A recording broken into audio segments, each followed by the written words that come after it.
Youth Congress സംസ്ഥാന പ്രസിഡന്റാക്കാതെ ദേശീയ സെക്രട്ടറിയാക്കി ഒതുക്കിയതിലെ അതൃപ്തി പരസ്യമാക്കി അബിൻ വർക്കി. തനിക്ക് കേരളത്തിൽ പ്രവർത്തിക്കാൻ അവസരം വേണമെന്ന് നേതാക്കളോട് അഭ്യർത്ഥിക്കുന്നതായി അബിൻ വർക്കി മാധ്യമങ്ങളോട് പറഞ്ഞു. സംഘടനയിൽ അസ്വാരസ്യമില്ലെന്നും അബിൻ വർക്കിയുമായി സംസാരിച്ചിരുന്നുവെന്നും ഒ.ജെ. ജനീഷ് മീഡിയ വണ്ണിനോട് പ്രതികരിച്ചു. നേതൃത്വവുമായി നേരിട്ട് ഏറ്റുമുട്ടാതെ എന്നാൽ തീരുമാനങ്ങളിലെ അതൃപ്തി പ്രകടമാക്കുകയായിരുന്നു യൂത്ത് കോൺഗ്രസ് നേതാവ് അബിൻ വർക്കി. നേതൃത്വമെടുത്ത തീരുമാനത്തെ എതിർക്കാനോ നേതൃത്വത്തെ തള്ളിപ്പറയാനോ ഞാനില്ല. പക്ഷേ തനിക്ക് കേരളത്തിൽ പ്രവർത്തിക്കാൻ അവസരം വേണമെന്ന അഭ്യർത്ഥന മാത്രം മുന്നോട്ട് വയ്ക്കുന്നു. ഇതായിരുന്നു അബിൻ്റെ വാക്കുകൾ. എൻ്റെ പേരിനൊപ്പം കോൺഗ്രസ് എന്ന ഒരു ടാഗും കൂടെ വരുമ്പോൾ മാത്രമാണ് എനിക്കൊരു മേൽവിലാസം ഉണ്ടായുള്ളൂ എന്നാണ് ഞാൻ കരുതുന്നത്. അതുകൊണ്ട് തന്നെ ആ മേൽവിലാസത്തെ കളങ്കപ്പെടുത്തുന്ന ഒന്നും തന്നെ എൻ്റെ ഭാഗത്തുനിന്നും ഉണ്ടാവില്ല. ബഹുമാനപ്പെട്ട നേതാക്കന്മാരോട് അഭ്യർത്ഥിക്കാൻ ആഗ്രഹിക്കുകയാണ്. എനിക്ക് കേരളത്തിൽ തുടരാനുള്ള ഒരു അവസരം തരണമെന്ന് ഞാൻ അഭ്യർത്ഥിക്കുകയാണ്. ഒരു തരത്തിലും അത് മറ്റൊരു തരത്തിലുള്ള വെല്ലുവിളിയോ മറ്റോ ഒന്നുമായി കാണരുത്. ഞാൻ ഏറ്റവും വിധേയനായ ഒരു പാർട്ടി പ്രവർത്തകനാണ്. തന്നെ ഒഴിവാക്കിയതിന് പിന്നിലെ ഘടകങ്ങൾ എന്തെന്ന് നേതൃത്വം തന്നെ വിശദീകരിക്കട്ടെ എന്നും അബിൻ കൂട്ടിച്ചേർത്തു. ഞാനതിലും പ്രത്യേക സമുദായക്കാരനായതുകൊണ്ടാണോ അങ്ങനെ ഒരു ഘടകമെന്ന് ചോദിച്ചാൽ അത് നേതൃത്വമാണ് അതൊക്കെ വിശദീകരിക്കുന്നത്. ഞാനൊരു ക്രിസ്ത്യാനി ആയതാണോ എൻ്റെ കുഴപ്പം? സീനിയർ വൈസ് പ്രസിഡന്റായിരുന്ന തന്നെ പരിഗണിക്കാത്തതിൽ ഇന്നലെ മുതൽ അബിൻ കടുത്ത അതൃപ്തിയിലായിരുന്നു.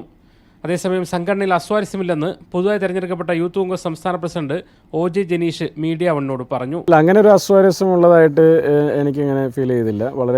വളരെ സ്നേഹത്തോടെ തന്നെ എല്ലാ സംസ്ഥാന ഭാരവാഹികളായിട്ടും ഇന്നലെയും വളരെ കിട്ടിയ കുറച്ച് സമയത്തിനുള്ളിൽ തന്നെ സംസാരിച്ചു.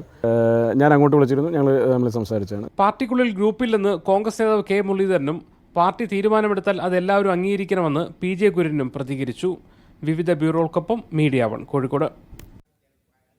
യൂത്ത് കോൺഗ്രസ് ദേശീയ സെക്രട്ടറിയാക്കിയ തീരുമാനം അബിൻ വർക്കി തള്ളുമ്പോഴും നേതൃത്വത്തോട് ഏറ്റുമുട്ടാതെയുള്ള തന്ത്രപരമായ നീക്കമാണ് ഐ ഗ്രൂപ്പ് നടത്തുന്നത്. അതൃപ്തി പരസ്യമാക്കുമ്പോഴും നേതൃത്വത്തെ വെല്ലുവിളിക്കാതെയുള്ള സമീപനം സ്വീകരിക്കുന്നു. കേരളത്തിൽ തന്നെ പ്രവർത്തിക്കാൻ അനുവദിക്കണമെന്ന അഭ്യർത്ഥനയിലൂടെ നിയമസഭാ സീറ്റിൽ കൂടി കണ്ടുവെക്കുകയാണ് അബിൻ വർക്കിയും ചെയ്യുന്നത്. പുതിയ അധ്യക്ഷൻ ആരാകണമെന്നതിൽ രമേശ് ചെന്നിത്തലയും ഐ ഗ്രൂപ്പും പരസ്യ നിലപാടെടുത്തിരുന്നു. അബിൻ വർക്കിയെ പദവിയിലേക്ക് എത്തിക്കാനായി സ്വാഭാവിക നീതി എന്ന ആയുധവും പുറത്തെടുത്തു. പക്ഷേ കാര്യങ്ങൾ വിചാരിച്ചതുപോലെ നടന്നില്ലെന്ന് മാത്രമല്ല, അബിനെ സംസ്ഥാനത്ത് നിന്ന് തന്നെ മാറ്റി നിർത്തുന്നതിലേക്കാണ് ദേശീയ സെക്രട്ടറി പദവിയിലൂടെ ചെന്നെത്തുന്നത്. ഇതോടെയാണ് കരുതലോടെ അതൃപ്തി പരസ്യമാക്കാനുള്ള തീരുമാനം അബിൻ വർക്കിയും ഐ ഗ്രൂപ്പും എടുത്തത്. കേരളത്തിൽ നിൽക്കാൻ അനുവദിക്കണം എന്ന ആവശ്യത്തിലൂടെ ദേശീയ സെക്രട്ടറി പദവി ഏറ്റെടുക്കാനില്ലെന്ന പരോക്ഷ സന്ദേശം കൂടിയാണ് അബിൻ വർക്കി നൽകിയത്. അപ്പോഴും നേതൃത്വത്തെ വെല്ലുവിളിക്കാതെയുള്ള കരുതൽ ഐ ഗ്രൂപ്പ് കാട്ടുന്നുണ്ട്. കേരളത്തിൽ നിന്നു മാറ്റിയാൽ അടുത്ത നിയമസഭാ തെരഞ്ഞെടുപ്പിൽ സീറ്റ് കിട്ടില്ലെന്ന ഭയവും അബിനുണ്ട്. അതും താൻ അടിമുടി പാർട്ടിയാണെന്ന് ആവർത്തിക്കുന്ന പ്രതികരണത്തിലേക്ക് അബിനെ നയിച്ചു. ഇപ്പോഴത്തെ പ്രതികരണത്തിലൂടെ ഒരു സീറ്റിനുള്ള തന്റെ അവകാശവാദം നേതൃത്വത്തിന് മുന്നിൽ വെക്കാനും അബിന് കഴിഞ്ഞു. തദ്ദേശ തെരഞ്ഞെടുപ്പ് അടുത്തിരിക്കെ പ്രശ്നങ്ങൾ വഷളാക്കാൻ ഐ ഗ്രൂപ്പ് ആഗ്രഹിക്കുന്നില്ല. അങ്ങനെ വന്നാൽ പാർട്ടിക്കുള്ളിൽ നിന്നുള്ള പിന്തുണ നഷ്ടമാകുമെന്നും ഐ ഗ്രൂപ്പ് തിരിച്ചറിയുന്നുണ്ട്.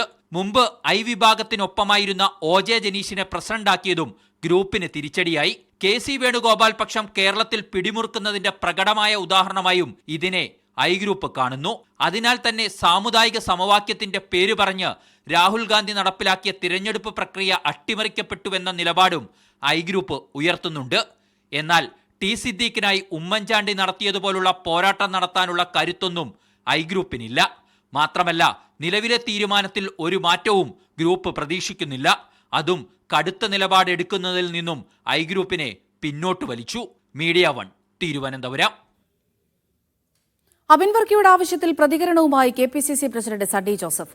കേരളത്തിലിരുന്ന് രാജ്യം മുഴുവൻ പ്രവർത്തിക്കാം. കെ.സി. വേണുഗോപാൽ കേരളത്തിലും കേന്ദ്രത്തിലും പ്രവർത്തിക്കുന്നുണ്ടെന്നും സണ്ണി ജോസഫ് പറഞ്ഞു.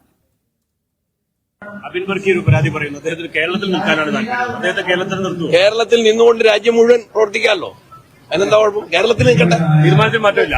കെ.സി. വേണുഗോപാൽ കേരളത്തിലുണ്ട്, ഇന്ത്യയിലൊട്ടാകെയുണ്ട്. യൂത്ത് കോൺഗ്രസ് സംസ്ഥാന അധ്യക്ഷ സ്ഥാനത്തിൽ തീരുമാനം പുനഃപരിശോധിക്കില്ലെന്ന് ദേശീയ അധ്യക്ഷൻ ഉദയ് ഭാനു ചിപ്പ്. നിലവിൽ പരാതിയൊന്നും ലഭിച്ചിട്ടില്ല. തീരുമാനം ജാതി സമവാക്യം നോക്കിയല്ലെന്നും ലഭിച്ച വോട്ടും തീരുമാനവുമായി ബന്ധമില്ല എന്നും ഉദയ് ഭാനു ചിപ്പ് പറഞ്ഞു. In India, we consider every equal representation to every caste. Like OBC have so much population in the India, but BJP is not giving so much opportunity to OBCs, whether it is political or in bureaucratical. In bureaucracy also OBC office bearers, bureaucrats, IS officers not getting so much opportunity. Order has came, within the matter of day we will work together as a team. RSS ശാഖയിൽ വെച്ച് ലൈംഗികാതിക്രമം നേരിട്ടുവെന്നാരോപിച്ച് കോട്ടയം സ്വദേശി അനന്തു അജിയുടെ മരണത്തിലെ ആരോപണങ്ങളിൽ കഴമ്പുണ്ടെന്ന നിഗമനത്തിൽ police. അനന്തുവിന്റെ Instagram പോസ്റ്റിൽ പറയുന്ന NM എന്നയാളെ പ്രതി ചേർത്തു. ഇയാൾക്കെതിരെ ആത്മഹത്യാ പ്രേരണാ കുറ്റം ചുമത്തി. അനന്തുവിന്റെ അമ്മയുടെ ഉൾപ്പെടെ മൊഴി അന്വേഷണ സംഘം രേഖപ്പെടുത്തി. കഴിഞ്ഞ വ്യാഴാഴ്ചയാണ് തിരുവനന്തപുരത്തെ ലോഡ്ജിൽ സോഫ്റ്റ്വെയർ എഞ്ചിനീയറായ അനന്തു അജിയെ ആത്മഹത്യ ചെയ്ത നിലയിൽ കണ്ടെത്തിയത്. അനന്തുവിന്റെ ഇൻസ്റ്റാഗ്രാം പോസ്റ്റിലാണ് RSSനും ചില നേതാക്കൾക്കുമെതിരെ ഗുരുതരമായ ആരോപണങ്ങളുള്ളത്. ചെറുപ്പത്തിൽ RSS ശാഖയിൽ വെച്ച് ലൈംഗിക പീഡനത്തിന് ഇരയായെന്നാണ് വെളിപ്പെടുത്തൽ. പീഡനം നടത്തിയ ആളെക്കുറിച്ച് NM എന്ന ചുരുക്കപ്പേരാണ് പോസ്റ്റിൽ നൽകിയിരിക്കുന്നത്. ഇതാരാണെന്ന് സംബന്ധിച്ച സൂചന പോലീസിന് ലഭിച്ചു. അനന്തുവിന്റെ മരണത്തിൽ ഇയാളെയും പ്രതി ചേർക്കും. തമ്പാനൂർ പോലീസ് കോട്ടയത്തെത്തി വിവരങ്ങൾ ശേഖരിച്ചിട്ടുണ്ട്. അനന്തുവിന്റെ മരണത്തിൽ സമഗ്രമായ അന്വേഷണം വേണമെന്നാണ് RSSും ആവശ്യപ്പെടുന്നത്. ഇൻസ്റ്റാഗ്രാം പോസ്റ്റിന്റെ ആധികാരികതയിൽ RSS സംശയം പ്രകടിപ്പിക്കുന്നുണ്ട്. അനന്തുവിന്റെ മരണത്തിന് ശേഷം മറ്റാരെങ്കിലും പോസ്റ്റ് ചെയ്തതാവാം എന്നാണ് RSSന്റെ സംശയം. അനന്തുവിന്റെ മരണത്തിൽ നീതിപൂർവമായ അന്വേഷണം നടത്തുമെന്ന് മുഖ്യമന്ത്രി പിണറായി വിജയൻ വ്യക്തമാക്കിയിട്ടുണ്ട്. മീഡിയ 1 തിരുവനന്തപുരം.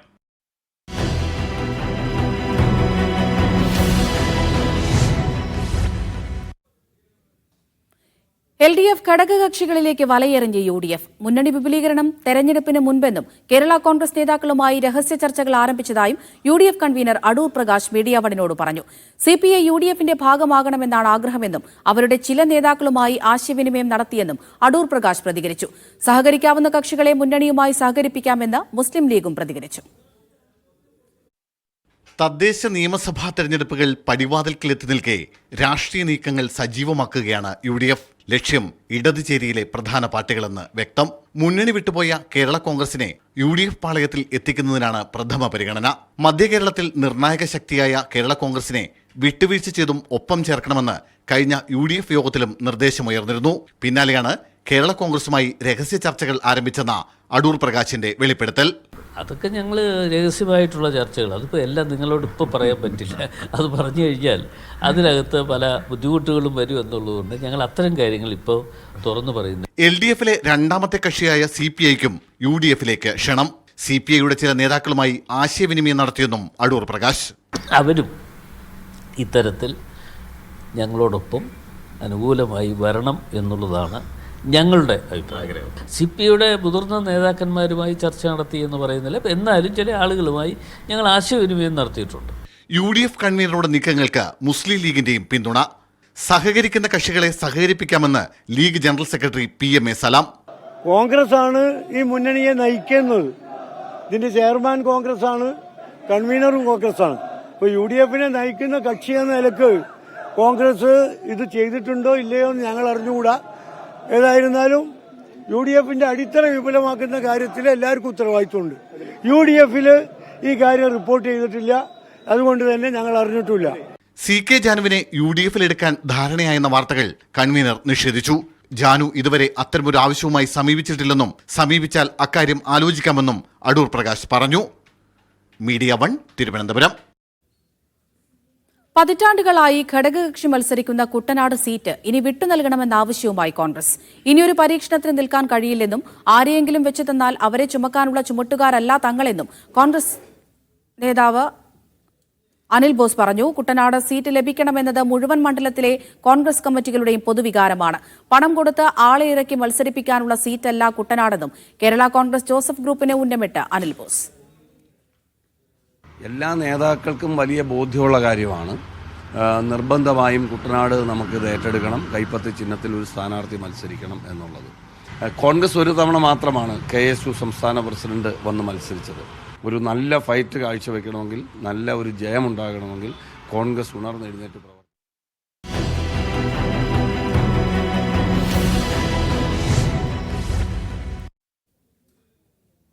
ബന്ദിമോചനത്തിന് ശേഷം ഗസയുടെ ഭാവി സംബന്ധിച്ച് അനിശ്ചിതത്വം. വെടിനിർത്തലിന്റെ രണ്ടാം ഘട്ടത്തെക്കുറിച്ച് ഉടൻ ചർച്ച തുടങ്ങുമെന്ന് ഖത്തർ അറിയിച്ചു. ഫലസ്തീൻ ബന്ദികൾ ഇസ്രായേൽ തടവറകളിൽ അനുഭവിച്ച കൂടുതൽ കൊടും ക്രൂരതകൾ പുറത്തുവന്നു. പി കെ സുഹൈൽ വിവരങ്ങൾ നൽകാനായി ചേരുന്നുണ്ട്. സുഹൈൽ, അതുതന്നെയാണ് അറിയേണ്ടത്. ഇനി എന്താണ് ഗസയുടെ ഭാവിയെന്ന്? അമൃത, കഴിഞ്ഞ ദിവസം സംഭവബഹുലമായിരുന്നു. 20 ജീവനോടെയുള്ള ബന്ദികളെ മോചിപ്പിച്ചു. 28 മൃതദേഹങ്ങളാണ് ബാക്കിയുണ്ടായിരുന്നത്. അതിൽ 4 പേരെയും വിട്ടുകൊടുത്തു. ഇനി 24 മൃതദേഹങ്ങൾക്കായുള്ള തിരച്ചിൽ ആരംഭിച്ചിരിക്കുകയാണ്. അതുടൻ പൂർത്തീകരിക്കും എന്ന് ഹമാസ് പറയുന്നു. ഇനി ഈ 28 മൃതദേഹം അവിടെ എത്തിക്കഴിഞ്ഞാൽ എന്താണ് ഇനി ഗസയിൽ സംഭവിക്കാൻ പോകുന്നത് എന്നതിനെ കുറിച്ചുള്ള ആശങ്ക നിലനിൽക്കുന്നു. ഹമാസിനെ നശിപ്പിക്കുക എന്ന അജണ്ടയിലേക്ക് പോകുമോ? എന്താണ് അടുത്ത അമേരിക്കയുടെയും ഇസ്രായേലിന്റെയും മനസ്സിലിരിപ്പ് എന്നാണ് ലോകമാകെ കാത്തിരിക്കുന്നത്. അതിലിപ്പോൾ പുറത്തു വന്ന ഒരു വിവരം എന്ന് പറയുന്നത് 2ാം ഘട്ട വെടിനിർത്തലിനെ കുറിച്ചുള്ള ചർച്ച അത് ആരംഭിക്കുമെന്ന് ഖത്തറിന്റെ വിദേശകാര്യ വക്താവ് മാജിദ് അൻസാരി ഇപ്പോൾ വ്യക്തമാക്കിയിരിക്കുന്നു.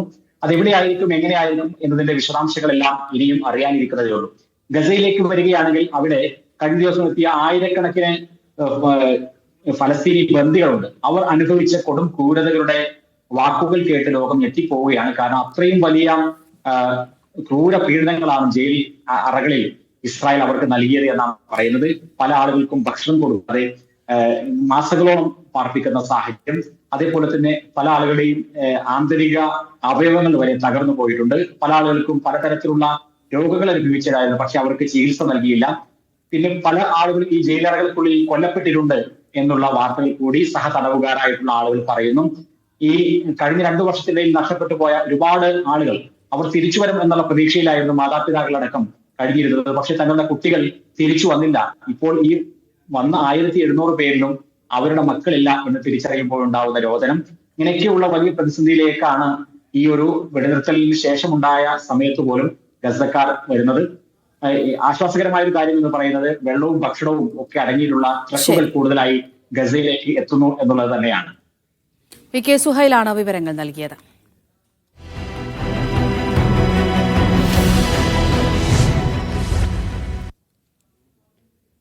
ശബരിമല സ്വർണ്ണക്കൊള്ള കേസിൽ പ്രതിചേർക്കപ്പെട്ട Devaswom board assistant engineer K സുനിൽകുമാറിനെ സസ്പെൻഡ് ചെയ്തേക്കും. നിർണായക ദേവസ്വം ബോർഡ് യോഗം തിരുവനന്തപുരത്ത് തുടരുകയാണ്. UDF കാലത്തെ ഇടപാടുകളെക്കുറിച്ചും അന്വേഷണം വേണമെന്ന നിലപാടുമായി Devaswom board president P S Prashanth രംഗത്തെത്തി. ശബരിമലയിലെ സ്വർണ്ണപ്പാളി ചെമ്പാക്കിയ മഹസറിൽ അന്നത്തെ അസിസ്റ്റന്റ് എഞ്ചിനീയർ കെ സുനിൽകുമാർ ഒപ്പിട്ടിരുന്നു. സുനിലിന്റെ ഭാഗത്തു നിന്നുണ്ടായത് ഗുരുതര വീഴ്ചയാണെന്നായിരുന്നു ദേവസ്വം വിജിലൻസിന്റെ കണ്ടെത്തൽ. പ്രത്യേക അന്വേഷണ സംഘം സുനിൽകുമാറിനെ പ്രതി ചേർത്തതിന് പിന്നാലെയാണ് നടപടി സ്വീകരിക്കാൻ ദേവസ്വം ബോർഡ് തീരുമാനിച്ചത്.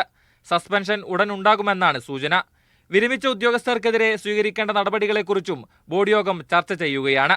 ഇവരുടെ പെൻഷനാനുകൂല്യം ഉൾപ്പെടെ തടഞ്ഞുവെക്കാനാകുമോ എന്നാണ് പരിശോധിക്കുന്നത്. UDF കാലത്ത് ബോർഡിന്റെ ഭാഗമായിരുന്നവരെല്ലാം ദിവ്യന്മാരാണെന്നും ഇപ്പോഴുള്ളവർ മോശക്കാരാണെന്നും ചിത്രീകരിക്കാൻ ശ്രമം നടക്കുന്നതായി ദേവസ്വം ബോർഡ് പ്രസിഡന്റ് പറഞ്ഞു. സുനിൽകുമാറിന്റെ കാര്യം ഇന്നിപ്പോൾ ബോർഡ് ചർച്ച ചെയ്യും. സുനിൽകുമാറിന്റെ കാര്യം എങ്ങനെയാണ് ചെയ്യേണ്ടതെന്നതിനെ സംബന്ധിച്ചും ഇന്ന് ബോർഡ് ചർച്ച ചെയ്യും. മറ്റെല്ലാ കാര്യങ്ങളും നമ്മൾ ബോർഡിൽ ഇന്ന് വിശദമായി ചർച്ച ചെയ്യും. കേസിലെ പ്രതികളായ ഉണ്ണികൃഷ്ണൻ പോറ്റിയെയും ദേവസ്വം ബോർഡ് അംഗങ്ങളെയും ഉദ്യോഗസ്ഥരെയും ചോദ്യം ചെയ്യുന്നതിനു മുമ്പ് പരമാവധി തെളിവുകൾ ശേഖരിക്കുകയാണ് അന്വേഷണ സംഘം. ഉണ്ണികൃഷ്ണൻ പോറ്റിയെ വൈകാതെ ചോദ്യം ചെയ്യുമെന്നാണ് വിവരം. അന്വേഷണത്തിന് മേൽനോട്ടം വഹിക്കുന്ന H. വെങ്കടേഷ് ഇന്ന് ശബരിമലയിലെത്തും. ഹൈക്കോടതി നിയോഗിച്ച ജസ്റ്റിസ് KT ശങ്കറിന്റെ നേതൃത്വത്തിലുള്ള സംഘം സന്നിധാനത്തെ സ്ട്രോങ് റൂമിലെ പരിശോധന പൂർത്തിയാക്കി മടങ്ങി. മീഡിയ 1 തിരുവനന്തപുരം. ശബരിമലയിലെ സ്വർണ്ണക്കൊള്ളയ്ക്കും വിശ്വാസവഞ്ചനയ്ക്കുമെതിരെ കോൺഗ്രസ് നടത്തുന്ന വിശ്വാസ സംരക്ഷണ യാത്രകൾക്ക് തുടക്കമായി. സംസ്ഥാനത്തിന്റെ വിവിധ ഭാഗങ്ങളിൽ നിന്ന് ആരംഭിക്കുന്ന 4 യാത്രകൾ 19-ന് പന്തളത്ത് സമാപിക്കും. കെ മുരളീധരൻ നയിക്കുന്ന ജാഥ പ്രതിപക്ഷ നേതാവ് VD സതീശൻ ഉദ്ഘാടനം ചെയ്തു. KPCC മുൻ പ്രസിഡന്റ് കെ മുരളീധരൻ നയിക്കുന്ന വിശ്വാസ സംരക്ഷണ യാത്ര കാഞ്ഞങ്ങാട് പ്രതിപക്ഷ നേതാവ് VD സതീശൻ ഉദ്ഘാടനം ചെയ്തു. ഹൈക്കോടതിക്ക് അറിയാം സർക്കാരിൽ കപ്പലുണ്ട് കള്ളെന്ന്. അതുകൊണ്ട് ഹൈക്കോടതി എന്താ ചെയ്തത്? അതിലെ ഏറ്റവും പ്രധാനപ്പെട്ട ADGP മുതൽ താഴെ തട്ടിലുള്ള SI വരെയുള്ള ഉദ്യോഗസ്ഥന്മാരെ ഹൈക്കോടതി നേരിട്ട് അങ്ങോട്ട് വെച്ചു. ശബരിമലയിലെ ദ്വാരപാലക ശില്പത്തിന്റെയും കട്ടിളയുടെയും സ്വർണ്ണപ്പാളികൾ കളവ് നടത്തിയവരെ സംരക്ഷിക്കുന്ന ദേവസ്വം മന്ത്രിയെയും ദേവസ്വം ബോർഡിനെയും പുറത്താക്കണമെന്നാവശ്യപ്പെട്ടാണ് യാത്ര. ഈ സ്വർണ്ണപ്പാളികൾ എങ്ങനെ ചെമ്പുപാളികളായി എന്നുള്ള രസതന്ത്രത്തിന് ഒരു നൊബേൽ സമ്മാനം ഏർപ്പെടുത്തിയാൽ ആർക്ക് കൊടുക്കണം? അതിന്റെ അന്തിമമായിട്ട് നയിച്ച നായകന് തന്നെ കൊടുക്കണം, പിണറായി വിജയൻ തന്നെ. യാത്രയുടെ ആദ്യ സ്വീകരണം വൈകിട്ട് കണ്ണൂരിൽ K. സുധാകരൻ MP ഉദ്ഘാടനം ചെയ്യും. തുടർന്ന് ഇരിട്ടിയിൽ നടക്കുന്ന സ്വീകരണം KPCC president advocate Sunny Joseph MLAയും ഉദ്ഘാടനം ചെയ്യും. UDF കൺവീനർ അടൂർ പ്രകാശിന്റെ നേതൃത്വത്തിൽ തിരുവനന്തപുരത്ത് നിന്ന് ആരംഭിച്ച ജാഥ കോൺഗ്രസ് പ്രവർത്തക സമിതി അംഗം രമേശ് ചെന്നിത്തല ഉദ്ഘാടനം ചെയ്തു. കൊടിക്കുന്നിൽ സുരേഷ് എംപിയുടെ നേതൃത്വത്തിൽ പാലക്കാട് നിന്ന് ആരംഭിച്ച ജാഥ KPCC പ്രസിഡന്റ് സണ്ണി ജോസഫ് ഉദ്ഘാടനം ചെയ്തു. ബെന്നി ബെഹനാൻ നയിക്കുന്ന ജാഥ നാളെ മൂവാറ്റുപുഴയിൽ ദീപാദാസ് മുൻഷി ഉദ്ഘാടനം ചെയ്യും. ഈ മാസം 18-ന് കാരക്കാട് മുതൽ പന്തളം വരെ UDF നേതാക്കളുടെ പദയാത്രയും സംഘടിപ്പിക്കുന്നുണ്ട്. മീഡിയ 1 കാസർഗോഡ്. കോട്ടയം വൈക്കം മഹാദേവ ക്ഷേത്രത്തിലും സ്വർണ്ണക്കൊള്ള. വഴിപാടിനങ്ങളിലായി ലഭിച്ച 255 ഗ്രാം സ്വർണം നഷ്ടപ്പെട്ടു എന്നാണ് കഴിഞ്ഞ വർഷം നവംബറിൽ ഹൈക്കോടതിയിൽ സമർപ്പിച്ച ഓഡിറ്റ് റിപ്പോർട്ട്. ഓഡിറ്റ് റിപ്പോർട്ടിനെക്കുറിച്ച് ദേവസ്വം ബോർഡ് പ്രതികരിച്ചില്ല. 2020-21 വർഷത്തെ രജിസ്റ്റർ പരിശോധിച്ചപ്പോഴാണ് സംസ്ഥാന ഓഡിറ്റ് വകുപ്പ് സ്വർണം കാണാതായത് കണ്ടെത്തിയത്. 255 ഗ്രാം സ്വർണം നഷ്ടപ്പെട്ടെന്ന് ഓഡിറ്റ് റിപ്പോർട്ട് വ്യക്തമാക്കുന്നു. രജിസ്റ്ററിലും പൊതിഞ്ഞു സൂക്ഷിച്ച സ്വർണത്തിന്റെ കണക്കുകളിലാണ് പൊരുത്തക്കേട്.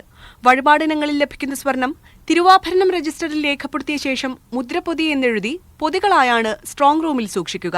തിരുവാഭരണം രജിസ്റ്റർ പ്രകാരം 199 ഉരുപ്പടികളിലായി മാത്രം 3247.9 ഗ്രാം സ്വർണമുണ്ട്.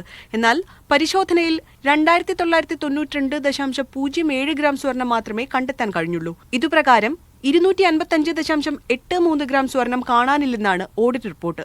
റിപ്പോർട്ടിന്മേൽ അന്വേഷണം വേണമെന്ന് ക്ഷേത്രവിശ്വാസികൾ ആവശ്യപ്പെടുന്നു.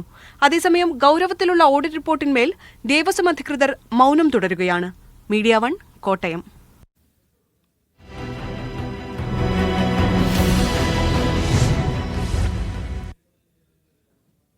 പാലക്കാട് പോത്തുണ്ടി സജിത കൊലപാതക കേസിൽ പ്രതി ചെന്താമര കുറ്റക്കാരനെന്ന് കോടതി. പാലക്കാട് അഡീഷണൽ ജില്ലാ സെഷൻസ് കോടതി മറ്റന്നാൾ ശിക്ഷ വിധിക്കും. ചെന്താമരയ്ക്ക് കടുത്ത ശിക്ഷ നൽകണമെന്ന് കൊല്ലപ്പെട്ട സജിതയുടെയും സുധാകരന്റെയും മക്കൾ ആവശ്യപ്പെട്ടു. വിചാരണ ഉൾപ്പെടെ അതിവേഗം പൂർത്തിയാക്കിയാണ് സജിത കൊലക്കേസിൽ പ്രതി ചെന്താമര കുറ്റക്കാരനാണെന്ന് പാലക്കാട് അഡീഷണൽ ജില്ലാ സെഷൻസ് കോടതി കണ്ടെത്തിയത്. പോലീസ് കണ്ടെത്തിയ കുറ്റങ്ങളെല്ലാം തെളിഞ്ഞതായി ജഡ്ജ് പ്രസ്താവിച്ചു. എന്നാൽ തനിക്കൊന്നും പറയാനില്ല എന്നായിരുന്നു ചെന്താമരയുടെ മറുപടി.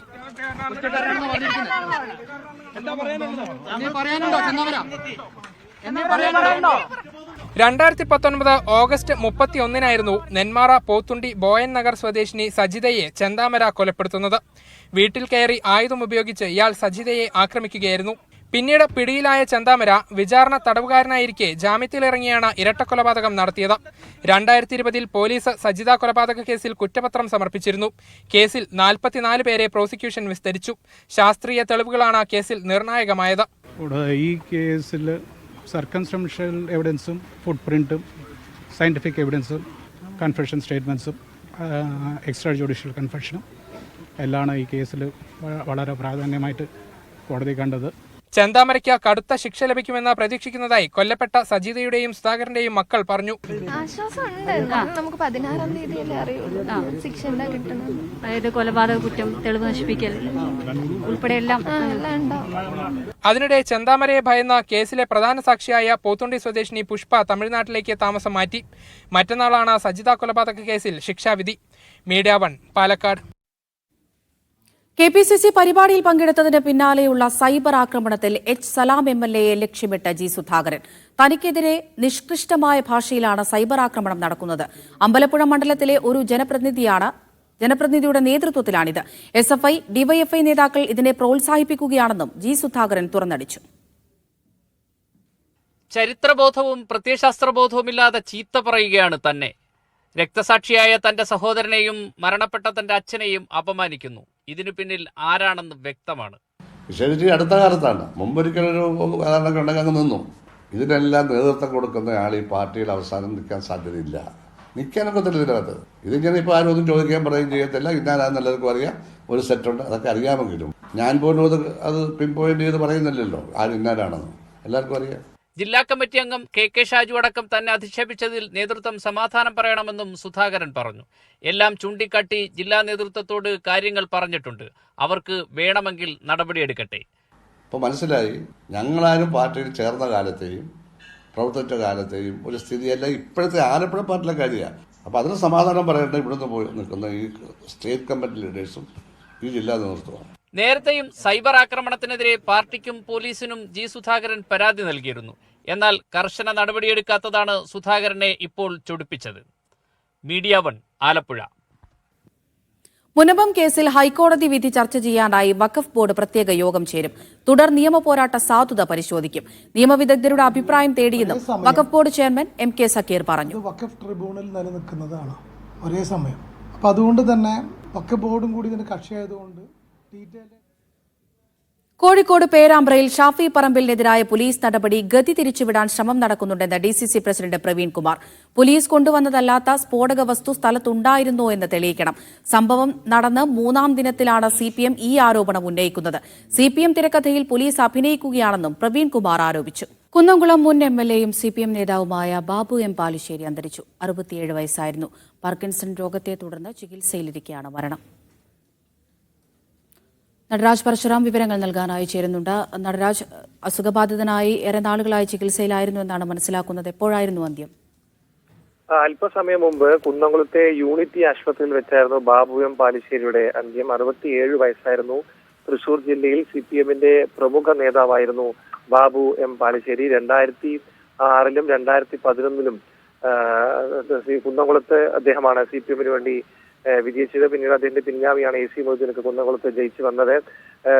CPMനെ സംബന്ധിച്ചോളം ജില്ലയിലെ പ്രമുഖനായ, പ്രത്യേകിച്ച് കുന്നംകുളത്തെ പ്രമുഖനായ ഒരു നേതാവാണ് വിടവാങ്ങുന്നത് എന്നത് ശ്രദ്ധേയമാണ്. പാർക്കിൻസൺസ് രോഗബാധയെ തുടർന്ന് ഏറെ നാളായി അദ്ദേഹം ചികിത്സയിലായിരുന്നു. കഴിഞ്ഞ 2 ദിവസമായും അദ്ദേഹത്തിന് രോഗം മൂർച്ഛിക്കുന്ന ഒരു സ്ഥിതിയാണ് ഉണ്ടായിരുന്നത്. കുടുംബാംഗങ്ങളൊക്കെ തന്നെ കുടുംബാംഗങ്ങളും ജില്ലയിലെ പ്രമുഖ നേതാക്കളൊക്കെ തന്നെ ആശുപത്രിയിൽ മരണസമയത്ത് ഉണ്ടായിരുന്നു.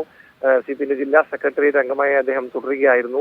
പാർക്കിൻസൺസ് രോഗത്തിന് അദ്ദേഹം ചികിത്സയിലായിരുന്നു. ഇടയ്ക്ക് ഒരു ചെറിയ കോമ സ്റ്റേജിലേക്കൊക്കെ അദ്ദേഹം പോയെങ്കിലും പിന്നീട് രോഗത്തു നിന്നും തിരിച്ചു വരുന്ന ഒരു സ്ഥിതി ഉണ്ടായിരുന്നു. പക്ഷെ ഇന്ന് രാവിലെ വീണ്ടും അദ്ദേഹത്തിന്റെ നില വഷളാവുന്ന ഒരു സാഹചര്യമാണ് ഉണ്ടായത്. ദീർഘകാലം അദ്ദേഹം DYFI ജില്ലാ സെക്രട്ടറി, DYFI സംസ്ഥാന സഹഭാരവാഹി തുടങ്ങി നിരവധി മേഖലകളിൽ പ്രവർത്തിച്ചിട്ടുള്ള വ്യക്തിയാണ്. കടവല്ലൂർ പഞ്ചായത്ത് മെമ്പറായിരുന്നു. കടവല്ലൂർ പഞ്ചായത്തിന്റെ പ്രതിപക്ഷ നേതാവായൊക്കെ തന്നെ പ്രാദേശിക രാഷ്ട്രീയത്തിൽ ഏറെ തിളങ്ങിയ ഒരു വ്യക്തിത്വം കൂടിയായിരുന്നു ബാബു M പാലിശ്ശേരി. CITUയുടെ സംസ്ഥാന സമിതി അംഗമായിരുന്നു. മറ്റ് ചുമതലകളും വഹിച്ചിട്ടുണ്ട്. എന്തായാലും വലിയൊരു നഷ്ടമാണ് CPMന് തൃശൂരിൽ സംഭവിച്ചിരിക്കുന്നത്.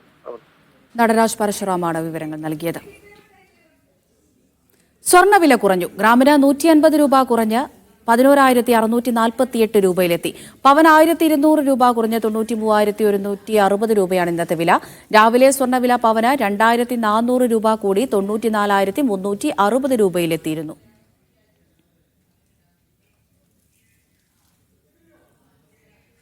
പാലിയേക്കരയിലെ ടോൾ പിരിവിനുള്ള ഹൈക്കോടതി വിലക്ക് വെള്ളിയാഴ്ച വരെ തുടരും. ടോൾ പിരിവ് പുനഃസ്ഥാപിക്കുന്ന കാര്യത്തിൽ വെള്ളിയാഴ്ച തീരുമാനമെടുക്കാമെന്ന് കോടതി വ്യക്തമാക്കി. ഗതാഗതക്കുരുക്ക് തുടരുകയാണെന്ന് കളക്ടറും കോടതിയെ അറിയിച്ചു. എറണാകുളം കോതമംഗലത്ത് ഗതാഗത മന്ത്രിയുടെ മുന്നിൽ അമിത വേഗതയിൽ എയർ ഹോൺ മുഴക്കി സ്വകാര്യ ബസ് പോയതിന് പിന്നാലെ സ്പെഷ്യൽ ഡ്രൈവുമായി മോട്ടോർ വാഹന വകുപ്പ്. ബസ്സുകളിലെ എയർ ഹോൺ ഉപയോഗത്തിൽ പരിശോധന തുടങ്ങി. പിടിച്ചെടുത്ത എയർ ഹോണുകൾ റോഡ് റോളർ കയറ്റി നശിപ്പിക്കാനും ഉത്തരവിൽ പറയുന്നു. കഴിഞ്ഞ ശനിയാഴ്ച കോതമംഗലത്തെ KSRTCയുടെ നവീകരിച്ച ബസ് സ്റ്റാൻഡിന്റെ ഉദ്ഘാടനത്തിനെത്തിയതായിരുന്നു ഗതാഗത മന്ത്രി KB ഗണേഷ് കുമാർ. പരിപാടിക്കിടെയാണ് അമിത വേഗതയിൽ സ്വകാര്യ ബസ് എയർ ഹോൺ അടിച്ചു വന്നത്. അപ്പോൾ തന്നെ ബസ്സിനെതിരെ നടപടിയെടുക്കാൻ ഉദ്യോഗസ്ഥരോട് മന്ത്രി ആവശ്യപ്പെട്ടു. മന്ത്രിയുടെ നിർദ്ദേശപ്രകാരമാണ് ബസ്സുകളിൽ എയർ ഹോൺ പരിശോധന തുടങ്ങിയത്. ഈ മാസം 19-ാം തീയതി വരെ ബസ്സുകളിൽ പരിശോധിക്കും. എയർ ഹോണുകൾ പിടിച്ചെടുത്ത് വെറുതെ പിഴ മാത്രം ചുമത്തിയാൽ പോരാ. ഇവയെല്ലാം മാധ്യമങ്ങൾക്ക് മുന്നിൽ പ്രദർശിപ്പിച്ച് റോഡ് റോളർ കയറ്റിയിറക്കി നശിപ്പിക്കുകയും വേണം. ഇക്കാര്യത്തിൽ ആശയക്കുഴപ്പത്തിലാണ് MVD ഉദ്യോഗസ്ഥർ. പിടിച്ചെടുക്കുന്ന സാധനങ്ങൾ നശിപ്പിക്കാൻ അധികാരമില്ലെന്നാണ് ഉദ്യോഗസ്ഥർ പറയുന്നത്. അതേസമയം സ്ഥിരമായി നിയമലംഘനം നടത്തുന്ന മന്ത്രിയുടെ ബന്ധുവിന്റെ ബസ്സുകൾക്കെതിരെ നടപടിയെടുക്കുന്നില്ലെന്ന ആക്ഷേപവും ഉയരുന്നുണ്ട്. RB Sanu, Media 1, Thiruvananthapuram. ഡൽഹി ടെസ്റ്റിൽ വെസ്റ്റ് ഇൻഡീസിനെതിരെ ഇന്ത്യയ്ക്ക് അനായാസ ജയം. 7 വിക്കറ്റിനാണ് 2ാം ടെസ്റ്റിൽ ഇന്ത്യ ജയിച്ചത്. ഇതോടെ 2 മത്സരങ്ങളടങ്ങിയ പരമ്പര ഇന്ത്യ സ്വന്തമാക്കി.